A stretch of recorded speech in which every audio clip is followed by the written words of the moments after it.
जैसा कि हम लोग को पता है, हम लोग जो है फिजिक्स के पार्ट 2 का जो है दूसरा चैप्टर पढ़ रहे थे, प्रकाश का परावर्तन अपवर्तन तो हो गया था।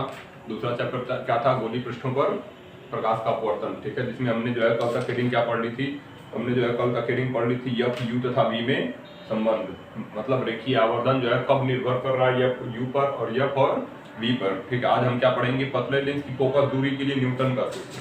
ठीक है, हेडिंग हमारी क्या हो जाएगी, आज की हेडिंग हो जाएगी पतले लेंस की फोकस दूरी के लिए। ठीक है, पतले लेंस की फोकस दूरी के लिए न्यूटन का सूत्र, है ना, पतले लेंस की फोकस दूरी के लिए न्यूटन का सूत्र आज की हमारी हेडिंग हो जाएगी ये। ठीक है, हेडिंग क्या होगा, पतले लेंस की फोकस दूरी के लिए न्यूटन का सूत्र। लिखिए इसमें हेडिंग लिखिए, पतले लेंस की फोकस दूरी के लिए न्यूटन का सूत्र लिखिए इसमें। देखो, यदि वस्तु की लेंस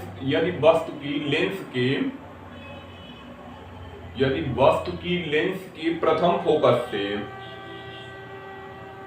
यदि वस्तु की लेंस के प्रथम फोकस से दूरी x1, यदि वस्तु की लेंस के प्रथम फोकस से दूरी x1 तथा दूसरे फोकस से प्रतिबिंब की दूरी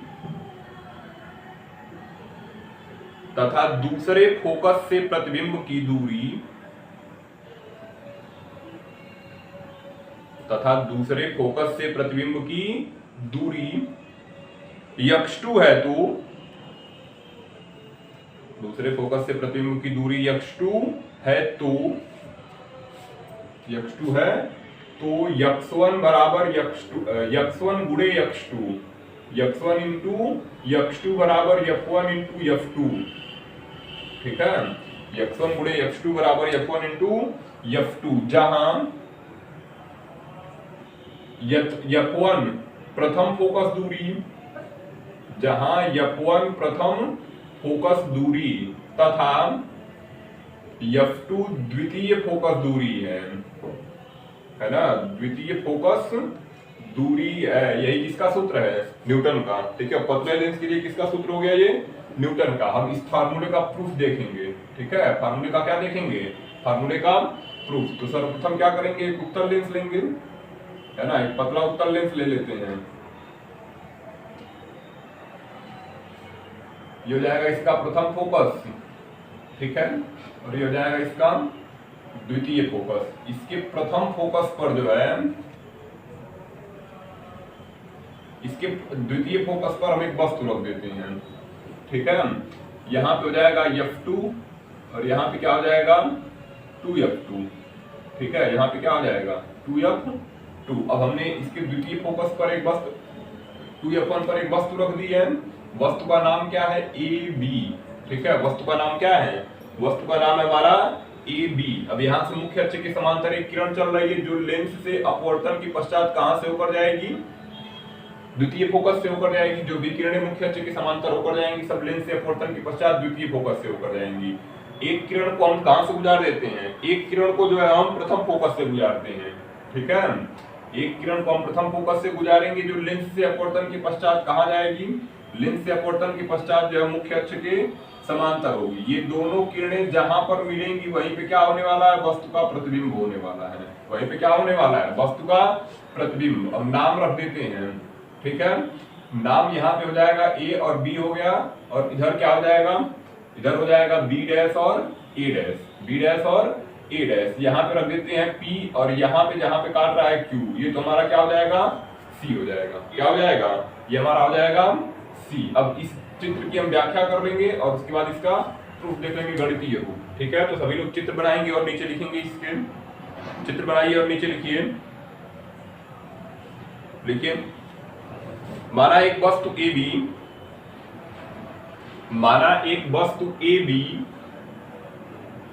एक पतले लेंस के, माना एक वस्तु AB एक पतले उत्तल लेंस के मुख्य अक्ष पर स्थित है।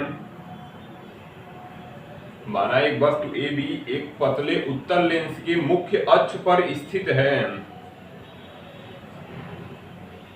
हो गया, देखो, वस्तु से चलने वाली प्रकाश किरण AB वस्तु से चलने वाली प्रकाश किरण एपी मुख्य अक्ष के समांतर है। वस्तु से चलने वाली प्रकाश किरण एपी मुख्य अक्ष के समांतर है, जो लेंस से अपवर्तन के पश्चात मुख्य अक्ष के समांतर है, जो लेंस से अपवर्तन के पश्चात द्वितीय फोकस से होकर जाती है। जो लेंस से अपवर्तन के पश्चात द्वितीय फोकस से होकर जाती है। हो गया, द्वितीय फोकस से होकर जाती है। देखो, वस्तु से चलने वाली दूसरी प्रकाश किरण, वस्तु से चलने वाली दूसरी प्रकाश किरण BF1, वस्तु से चलने वाली दूसरी प्रकाश किरण BF1 लेंस के प्रथम फोकस से होकर गुजरती है। हो गया, वस्तु से चलने वाली दूसरी प्रकाश किरण BF1 नहीं, AF1 होगा। वस्तु से चलने वाली दूसरी प्रकाश किरण AF1, हो गया, AF1 लेंस के प्रथम फोकस से होकर गुजरती है तथा लेंस के प्रथम फोकस से होकर गुजरती है तथा अपवर्तन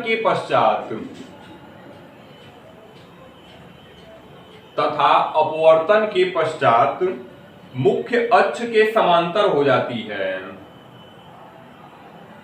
तथा अपवर्तन के पश्चात मुख्य अक्ष के समांतर हो जाती है।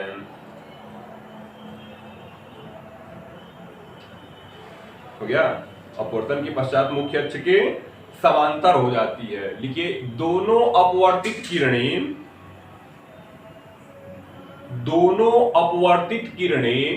वस्तु AB का, दोनों अपवर्तित किरणें वस्तु AB का, हो गया, दोनों अपवर्तित किरणें वस्तु AB का प्रतिबिंब A', B' पर बनाती हैं। दोनों अपवर्तित किरणें वस्तु AB का प्रतिबिंब A', B' पर बनाती हैं। हो गया, A', B' पर बनाती हैं। लाइन छोड़िए, नीचे लिखिए, माना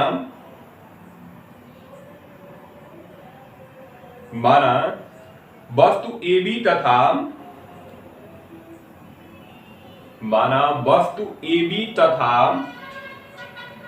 प्रतिबिंब A', B', माना वस्तु AB तथा प्रतिबिंब A', B'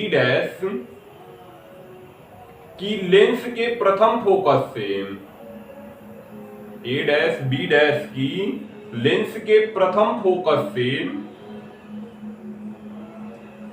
तथा द्वितीय फोकस से दूरियां क्रमशः, लेंस के प्रथम फोकस से तथा द्वितीय फोकस से दूरियां क्रमशः,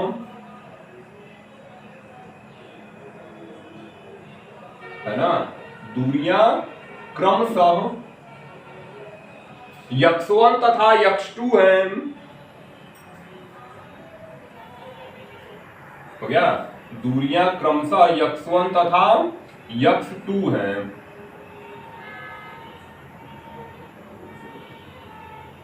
लिखे, दूरियां क्रमशः कितनी है? X1 तथा X2 है। ध्यान रखिए, प्रथम फोकस से वस्तु की दूरी है X1, द्वितीय फोकस से प्रतिबिंब की दूरी है X2, और प्रकाशिक केंद्र से प्रथम फोकस की दूरी हो जाएगी स्मॉल f1, ठीक है, और प्रकाशिक केंद्र से द्वितीय फोकस की दूरी हो जाएगी स्मॉल f2, ठीक है, कितनी हो जाएगी? Small f2। तो क्या लिखे?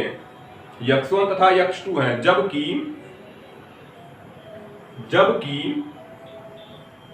प्रथम एवं द्वितीय फोकस दूरियां क्रमशः,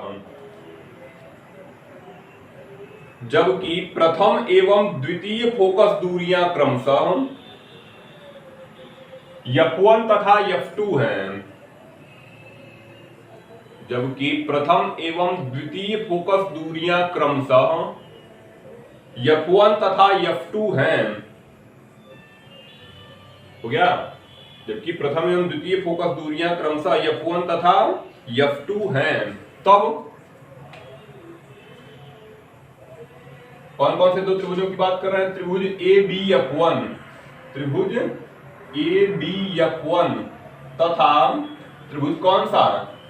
CQF1, ठीक है, CQF1 में, है ना, CQF1 में ये हो जाएगा 90, ये हो जाएगा 90। तो हम क्या लिखेंगे?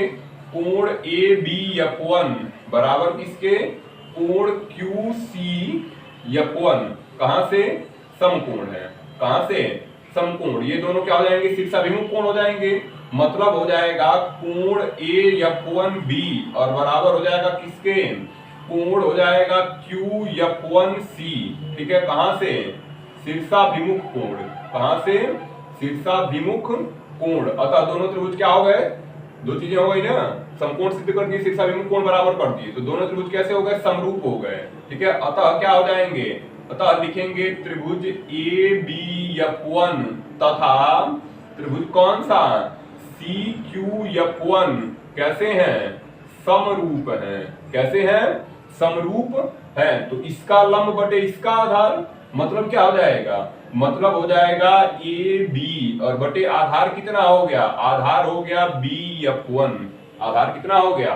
BF1, ठीक है। और इधर कितना हो जाएगा? इसका लंब मतलब CQ और बटे इसका आधार मतलब F1C या CF1, ठीक है।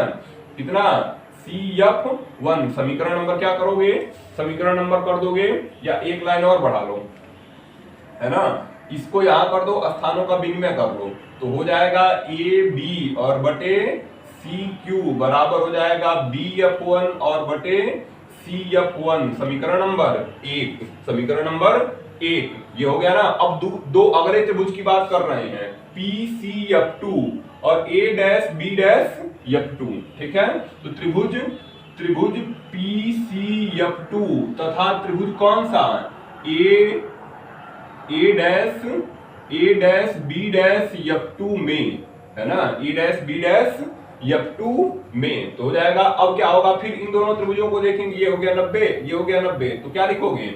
हो जाएगा कोण PCF2, कोण PCF2 बराबर किसके? A'-B'-F2 जाएगा कोण A'-B'-F2, ठीक है। कहां से? समकोण। कहां से? समकोण। और क्या हो जाएगा? ये दोनों कोण शीर्षाभिमुख कोण से PF2C, है ना, कोण हो जाएगा PF2C और बराबर हो जाएगा कोण A'-F2B', ठीक है। कोण A'-F2 और क्या हो गया? B'। कहां से ये हो गया? शीर्षाभिमुख कोण, है ना, शीर्षाभिमुख कोण। अतः फिर क्या हो जाएगा? ये दोनों त्रिभुज समरूप हो गए। अतः कौन कौन से त्रिभुज? त्रिभुज हो जाएगा PCF2 और तथा त्रिभुज कौन सा? त्रिभुज A'-B'-F2 कैसे हैं? समरूप हैं, ठीक है। कैसे हैं? समरूप हैं। अब क्या करोगे? फिर इसका लंब, इस त्रिभुज का लंब मतलब कितना? PC और बटे इस त्रिभुज का आधार बटे CF2 बराबर इस त्रिभुज के लंब के मतलब A'-B' बटे इस त्रिभुज का आधार मतलब B'-F2। B' कितना हो गया? F2। इसको यहां करो, यहां इसकी जगह ले जाओ, तो हो जाएगा PC बटे CF2। PC बटे CF2 नहीं, स्थानों का विनिमय हो रहा है ना। PC बटे हो जाएगा A'-B', या यहां जाएगा तो हो जाएगा CF2 बटे हो जाएगा B'-F2 बटे कितना हो जाएगा? B'-F2 हो जाएगा, ठीक है। फिर हम क्या करेंगे? अब ध्यान देते हैं, चूंकि ठीक है ये दोनों रेखाएं परस्पर समांतर थी, है ना। कौन सी रेखाएं? AP समानांतर था BC के। AP समानांतर है किसके? AP जो है समांतर है BC के, ठीक है। ये वाली रेखा और मुख्य अक्ष के समांतर किरण आई थी, तो ये दोनों रेखाएं समांतर है। और हमको पता है अगर दो रेखाएं समांतर तो उनके मध्य की दूरी हर जगह समान होगी। मतलब AB किसके बराबर हो जाएगा? AB जो है बराबर हो जाएगा किसके? PC PC के, AB किसके बराबर हो गया, AB जो है PC के बराबर हो गया। इसको समीकरण 2 बना लेते हैं, है ना। AB किसके बराबर है, AB PC के बराबर है। तथा तथा क्या देख रहे हो, ये दोनों रेखाएं समांतर थी, मुख्य अक्ष के समांतर हो जाती है किरण, मतलब B डैश C जो है समांतर है A डैश Q के, तथा B डैश C समांतर किसके, A डैश Q। तो क्या हो जाएगा, कौन सा, ये दोनों रेखाएं ये और ये बराबर हो जाएंगे, मतलब A डैश B डैश किसके बराबर होगा, CQ के। क्या हो जाएगा, A डैश B डैश किसके बराबर हो गया, C और Q के, ठीक है, C और Q के। कारण ये दोनों रेखाएं हैं, तो ये दोनों रेखाएं समांतर हैं, तो इन दोनों रेखाओं के बीच दूरी हर जगह समान होगी, तो ये वाली रेखा इसके क्या हो गई, बराबर हो गई, ठीक है। ये वाली रेखा जो है इसके बराबर हो गई। तो क्या हो जाएगा, अब ध्यान दो, क्या लिखोगे, समीकरण 1 से ध्यान देते हैं, समीकरण किससे, समीकरण 1 से। तो क्या हो जाएगा, समीकरण 1 है क्या, ध्यान दो, समीकरण 1 क्या है, यहाँ पे दिया है AB, है ना, AB और बटे कितना था, AB बटे CQ बराबर किसके था, बराबर था BF1 और बटे कितना, CF1 के, ठीक है। और CQ किसके बराबर आया, A डैश B डैश के, CQ किसके बराबर आया, A डैश B डैश के। तो लिख दो CQ को A डैश B डैश के बराबर, तो हो जाएगा AB बटे A डैश B डैश बराबर हो जाएगा BF1 और बटे CF1, समीकरण नंबर 3। समीकरण नंबर कितना हो गया, 3। ऐसे ही हम क्या करेंगे, ऐसे ही लिखेंगे समीकरण 2 से, ठीक है, समीकरण 2 से। समीकरण 2 क्या है, PC बटे A डैश B डैश, ठीक है, PC बटे कितना, PC बटे A डैश B डैश और बराबर यहाँ पे है CF2 और बटे कितना है B डैश F2, कितना है जी, B डैश F2। अब PC किसके बराबर था, PC AB के बराबर था, तो हो जाएगा AB बटे A डैश B डैश और बराबर हो जाएगा CF2 और बटे B डैश F2, समीकरण नंबर 4, ठीक है। समीकरण नंबर कौन सा, समीकरण नंबर हो गया 4। अब कहां जगह है, ऊपर लिखते हैं, है ना, यहाँ पे दिख रहा होगा सबको, तो ठीक है। इसके बाद यहाँ पे लिख देते हैं, तो यहाँ पे क्या लिखोगे, लिखेंगे समीकरण 3 व समीकरण 4 से, है ना, समीकरण 3 व समीकरण 4 से क्या देख रहे हैं, दोनों के एक पक्ष बराबर हैं, दोनों का बायां पक्ष AB बटे A डैश B डैश और यहाँ पे AB बटे A डैश B डैश। तो आ रहा है फ्रेम में, ध्यान दें, देखें फ्रेम में आ रहा हूं, हाँ चलिए ठीक है। देखिए क्या देख रहे हैं, समीकरण 3 और 4 में दोनों का बायां पक्ष समान है, बायां पक्ष क्या है, समान है, इसलिए दायां पक्ष आपस में बराबर हो जाएंगे। मतलब क्या होगा, मतलब हो जाएगा हमारा BF1, ठीक है, BF1 और बटे क्या होगा, CF1 बटे CF1 किसके बराबर होगा, इधर हो जाएगा CF2 और बटे कितना, बटे हो जाएगा B डैश F2 के बराबर, B डैश F2 के बराबर। फिर लिखोगे तिर्यक गुणन से, ठीक है, तिर्यक गुणन से, तो कितना हो जाएगा BF1 बराबर BF1 और गुणे B डैश F2 बराबर हो जाएगा CF2 और गुणे हो जाएगा CF1, गुणे कितना हो गया, गुणे में हो गया CF1। क्या देख रहे हैं, अब मान रखिए BF1, ठीक है, BF1 की दूरी कितनी है, बाई तरफ है, ध्यान दो, BF1 किस तरफ है, लेंस के बाई ओर, x1 है ना दूरी,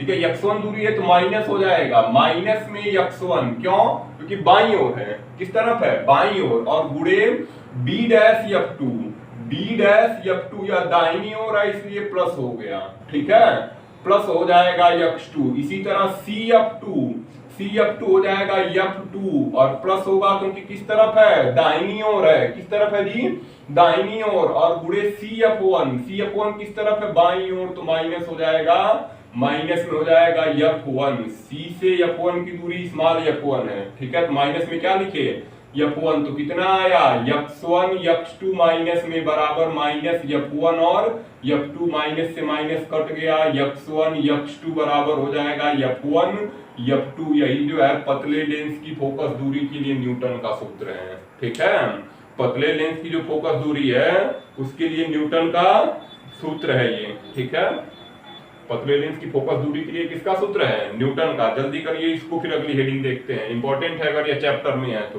ठीक है, सिलेबस चेक कर लेंगे, संभवतः यह हेडिंग है। ठीक है, और अगर हेडिंग है तो ये हेडिंग जो है इंपॉर्टेंट है, तो इसको जल्दी करिए, इसको चेक करिए, इसको करिए जल्दी से।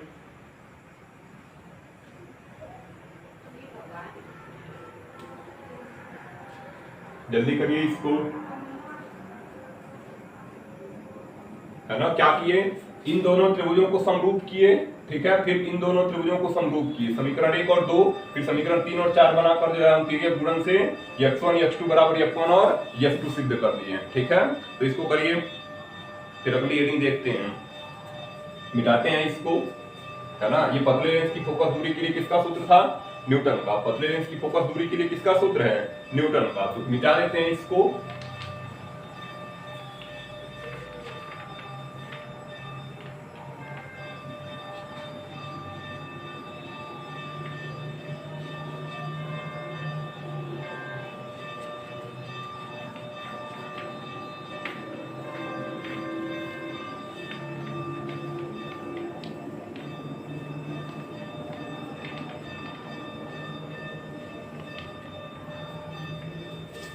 हो गया ना, पतले लेंस की फोकस दूरी के लिए हम किसका सूत्र सिद्ध कर चुके हैं न्यूटन का। अगली हेडिंग क्या बनाओगे, हेडिंग बनाओ लेंस की क्षमता, है ना।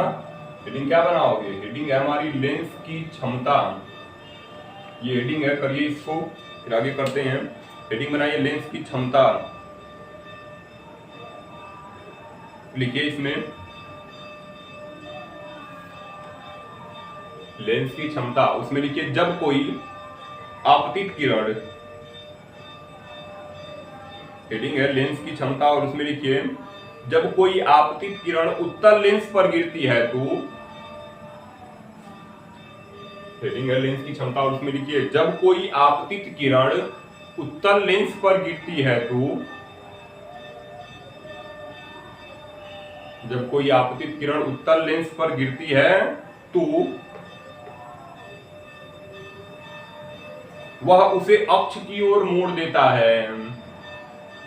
जब कोई आपतित किरण उत्तल लेंस पर गिरती है तो वह उसे अक्ष की ओर मोड़ देता है, जबकि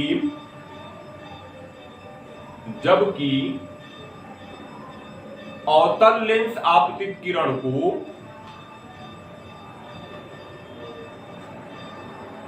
जबकि अवतल लेंस आपतित किरण को अक्ष के बाहर की ओर मोड़ता है, जबकि अवतल लेंस आपतित किरण को अक्ष के बाहर की ओर मोड़ता है। तो क्या, जबकि अवतल लेंस आपतित किरण को अक्ष के बाहर की ओर मोड़ता है। इस प्रकार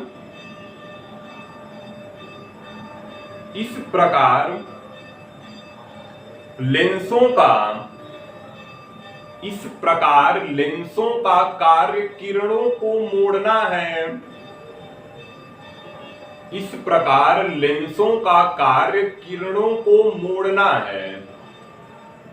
हो गया, इस प्रकार लेंसों का कार्य किरणों को मोड़ना है। लिखिए कोई लेंस किरणों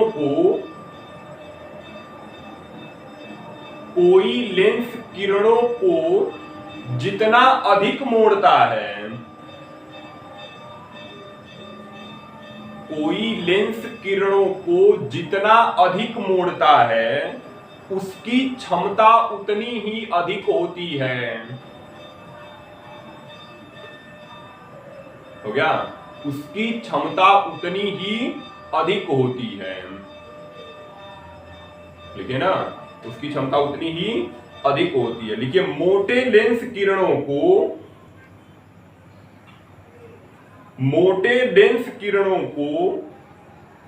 पतले लेंस की तुलना में,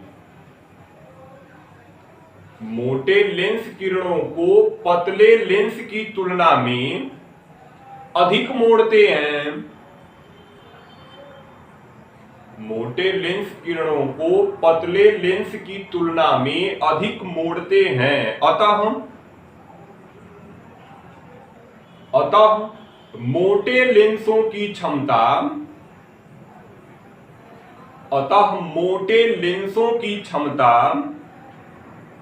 पतले लेंसों की तुलना में मोटे लेंसों की क्षमता पतले लेंसों की तुलना में अधिक होती है। मोटे लेंसों की क्षमता पतले लेंसों की तुलना में अधिक होती है। लाइन छोड़ के डबल इन्वर्टेड कॉमा परिभाषा लिख लीजिए 2 लाइन की। मोटे लेंस की क्षमता पतले लेंस की तुलना में अधिक होती है। लिखो, एक पतले लेंस की क्षमता, परिभाषा लिखिए डबल इन्वर्टेड कॉमा में, एक पतले लेंस की क्षमता फोकस दूरी के व्युत्क्रम के बराबर होती है। एक पतले लेंस की क्षमता फोकस दूरी के व्युत्क्रम के बराबर होती है, जबकि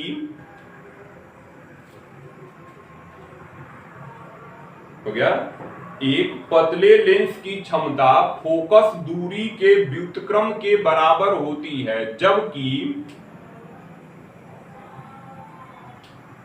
फोकस दूरी मीटर में मापी गई हो।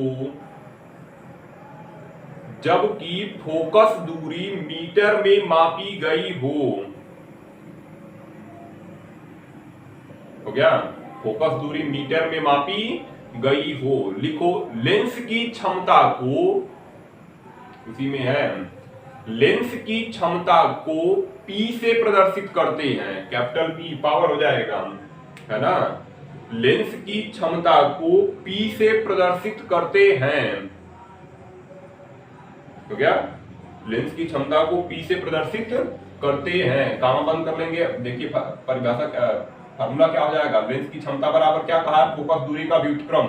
ठीक है, तो लेंस की क्षमता क्या हो जाएगी, लेंस की क्षमता जो है व्युत्क्रमानुपाती हो जाएगी 1/, फोकस दूरी। फोकस दूरी किसमें मापी जानी चाहिए, यम मीटर में। ठीक है, लेंस की क्षमता को P से प्रदर्शित करेंगे, फोकस दूरी को यम से, तो हो जाएगा P बराबर 1/f, और क्वेश्चन में यम लिखते हैं, मतलब फोकस दूरी किसमें मापी गई है, फोकस दूरी जो है मीटर में मापी गई है। अथवा यदि फोकस दूरी को सेंटीमीटर में मापेंगे तो P बराबर कितना हो जाएगा, P बराबर 100/f। जब फोकस दूरी किसमें मापी गई, फोकस दूरी जब जो है सेंटीमीटर में मापी गई, उस समय लेंस की क्षमता कितनी हो जाएगी, उस समय लेंस की क्षमता जो है 100/f हो जाएगी, है ना। यहाँ पे लिख सकते हैं, जब फोकस दूरी, है ना, जब फोकस दूरी सेंटीमीटर में मापी गई हो, सेमी में मापी गई हो। ठीक है, जब फोकस दूरी सेंटीमीटर में मापी गई हो तो ये हो जाएगा फार्मूला कितना, 100/f। ठीक है, 100/f ये हो जाएगा। फिर आगे लिखेंगे, इसको लिखिए, इंडिकेट क्या लिखेंगे, लिखिए, इंडिकेट हो जाएगा लेंस की क्षमता का मात्रक। लेंस की क्षमता का मात्रक डायोप्टर होता है ना। लेंस की क्षमता का मात्रक डायोप्टर होता है, कैपिटल डी लिखते हैं, हो गया ना। लेंस की क्षमता का मात्रक डायोप्टर होता है। फिर अगली हेडिंग क्या हो जाएगी, एक डायोप्टर। अगली हेडिंग क्या हो जाएगी, एक डायोप्टर। हेडिंग बनाओगे एक डायोप्टर, हो गया ना। अब एक डायोप्टर की परिभाषा देनी है, मात्रक क्या हो रहा है, डायोप्टर हो रहा है। ठीक है, तो कैसे परिभाषा देंगे, यदि F बराबर कितना हो 1 मीटर, तो P बराबर किसके आ जाएगा, 1d के। P बराबर किसके आएगा, P बराबर हो जाएगा 1 डायोप्टर के। यहाँ पे डबल इन्वर्टेड का हम परिभाषा लिखेंगे।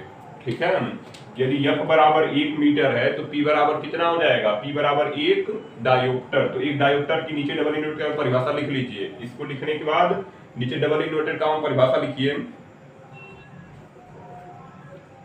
इसको लिखिए, फिर नीचे डबल इन्वर्टेड का परिभाषा लिखिए। क्या परिभाषा हो जाएगी, यहीं से बन जाएगा क्या, एक डायोप्टर उस लेंस की क्षमता है जिसकी फोकस दूरी 1 मीटर है। ठीक है, तो परिभाषा लिख लो, लिखो एक डायोप्टर परिभाषा लिखिए, एक डायोप्टर उस लेंस की क्षमता है, हेडिंग है एक डायोप्टर और उसमें लिखिए एक डायोप्टर उस लेंस की क्षमता है जिसकी फोकस दूरी 1 मीटर हो। एक डायोप्टर उस लेंस की क्षमता है जिसकी फोकस दूरी 1 मीटर हो गया। एक डायोप्टर उस लेंस की क्षमता है जिसकी फोकस दूरी 1 मीटर हो गया ना। ये हो जाएगा एक डायोप्टर की परिभाषा, कामा बंद कर लेंगे। ठीक है, हेडिंग क्या बनाओगे, हेडिंग बनाओ द्रव में डुबोने पर लेंस की क्षमता पर प्रभाव। द्रव में डुबोने पर लेंस की क्षमता पर प्रभाव हो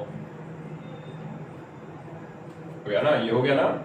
हम हेडिंग क्या बोल रहे हैं, हेडिंग है हमारी द्रव में डुबोने पर लेंस की क्षमता पर प्रभाव। द्रव में डुबोने पर लेंस की क्षमता पर प्रभाव, हेडिंग बनाइए इसको।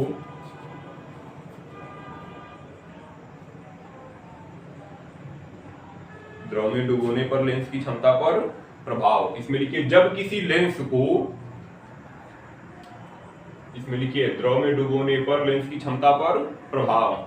देखिए क्या बताए थे, यदि हम किसी लेंस को ऐसे द्रव में डुबो दें जिसका अपवर्तनांक लेंस के अपवर्तनांक से कम हो तो फोकस दूरी क्या होगी, बढ़ जाएगी। फोकस दूरी क्या होगी, बढ़ जाएगी ना।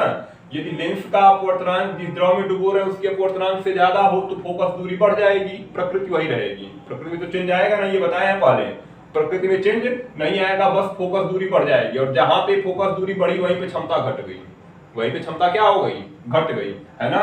जो ही फोकस दूरी बढ़ी लेंस की क्षमता क्या हो गई, घट गई। तो यदि किसी लेंस को ऐसे द्रव में डुबोएं जिसका अपवर्तनांक लेंस के अपवर्तनांक से कम हो तो लेंस की फोकस दूरी तो बढ़ जाएगी लेकिन क्षमता क्या हो गई, क्षमता जो है घट गई, क्षमता जो है घट गई। दूसरा कर लो, यदि किसी लेंस को ऐसे द्रव में डुबो दें जिनमें दोनों का अपवर्तनांक समान हो तो फोकस दूरी कितनी हो जाएगी, फोकस दूरी इनफाइनाइट हो जाएगी और 1/इनफाइनाइट का मान हो जाएगा 0। यानी यदि हम किसी लेंस को किसी ऐसे द्रव में डुबो दें जिनमें जो है लेंस और द्रव का अपवर्तनांक समान है तो लेंस की फोकस दूरी जो है अनंत हो जाएगी। फोकस दूरी कितनी हो जाएगी, अनंत। और उस लेंस की क्षमता जो है कितनी, 0। मतलब वह लेंस जो है किरणों को मोड़ नहीं पाएगा।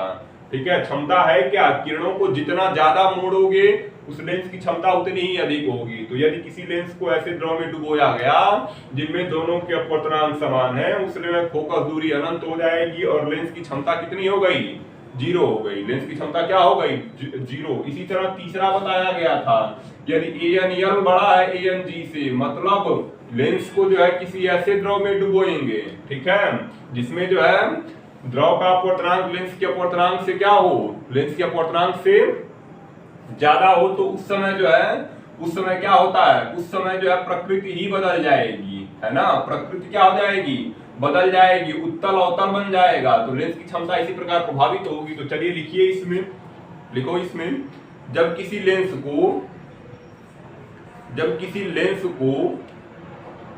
ऐसे द्रव में डुबो दें, जब किसी लेंस को ऐसे द्रव में डुबो दें जिसका अपवर्तनांक लेंस के अपवर्तनांक से कम हो, जब किसी लेंस को ऐसे द्रव में डुबो दें जिसका अपवर्तनांक लेंस के अपवर्तनांक से कम हो तो फोकस दूरी बढ़ जाती है, तो फोकस दूरी बढ़ जाती है। हो गया, फोकस दूरी बढ़ जाती है, परंतु फोकस दूरी बढ़ जाती है परंतु लेंस की क्षमता घट जाती है, परंतु लेंस की क्षमता घट जाती है और प्रकृति नहीं बदलती, और प्रकृति नहीं बदलती। हो गया, लेंस की क्षमता घट जाती है और प्रकृति नहीं बदलती, प्रकृति नहीं बदलती। लाइन छोड़िए, फिर लिखिए, लेंस को ऐसे द्रव में डुबो दें, यदि लेंस को ऐसे द्रव में डुबो दें जिसका अपवर्तनांक, यदि लेंस को ऐसे द्रव में डुबो दें जिसका अपवर्तनांक लेंस के अपवर्तनांक के बराबर हो, यदि लेंस को ऐसे द्रव में डुबो दें जिसका अपवर्तनांक लेंस के अपवर्तनांक के बराबर हो, तो लेंस की फोकस दूरी अपवर्तनांक के बराबर हो तो लेंस की फोकस दूरी अनंत हो जाती है। लेंस की फोकस दूरी अनंत हो जाती है और उसकी क्षमता, लेंस की फोकस दूरी अनंत हो जाती है और उसकी क्षमता शून्य हो जाती है। हो गया? और उसकी क्षमता शून्य हो जाती है। लिख लिए ना, उसकी क्षमता शून्य हो जाती है। तीसरा लिखिए, इंडिकेट लिखो, यदि लेंस को किसी ऐसे द्रव में डुबो दें, यदि लेंस को किसी ऐसे द्रव में डुबो दें जिसका अपवर्तनांक, यदि लेंस को किसी ऐसे द्रव में डुबो दें जिसका अपवर्तनांक लेंस के अपवर्तनांक से अधिक हो, जिसका अपवर्तनांक लेंस के अपवर्तनांक से अधिक हो, तो फोकस दूरी माइनस हो जाएगी ना, उत्तर है तो, ठीक है, तो अपवर्तनांक से अधिक है तो फोकस दूरी घट जाती है, तो फोकस दूरी घट जाती है। हो गया? फोकस दूरी घट जाती है जिससे लेंस की क्षमता बढ़ जाती है, जिससे लेंस की क्षमता बढ़ जाती है। हो गया? और जिससे लेंस की क्षमता बढ़ जाती है और लेंस की प्रकृति बदल जाती है, और लेंस की प्रकृति बदल जाती है। तो क्या अर्थात उत्तल अवतल की भांति अवतल उत्तल की भांति व्यवहार करना शुरू करेगा और लेंस की प्रकृति बदल जाती है। हो गया ना? ये हमारा हो जाएगा द्रव में डुबोने पर लेंस की क्षमता पर प्रभाव। जो यहाँ पे समझाए हैं वही 3 पॉइंट लिखवाया गया है। ठीक है, अगली हेडिंग क्या होगी? हेडिंग जो है अगली इंपॉर्टेंट है। हेडिंग क्या है? संपर्क में रखे 2 पतले लेंसों की, है ना, इसको मिटा देते हैं। अब हेडिंग क्या बनाएंगे? ये इस चैप्टर की संभवतः लास्ट हेडिंग होने वाली है। ठीक है, जिसको हम सिद्ध करेंगे, मोस्ट इंपॉर्टेंट हेडिंग है। हेडिंग क्या है? संपर्क में रखे, है ना, संपर्क में रखे 2 पतले लेंसों की, संपर्क में रखे 2 पतले लेंसों की संयुक्त फोकस दूरी, है ना, 2 पतले लेंसों की संयुक्त फोकस दूरी, संपर्क में रखे 2 पतले लेंसों की संयुक्त फोकस दूरी। हेडिंग बनाइए सभी लोग। संपर्क में रखे 2 पतले लेंसों की संयुक्त फोकस दूरी। कल करेंगे इसको।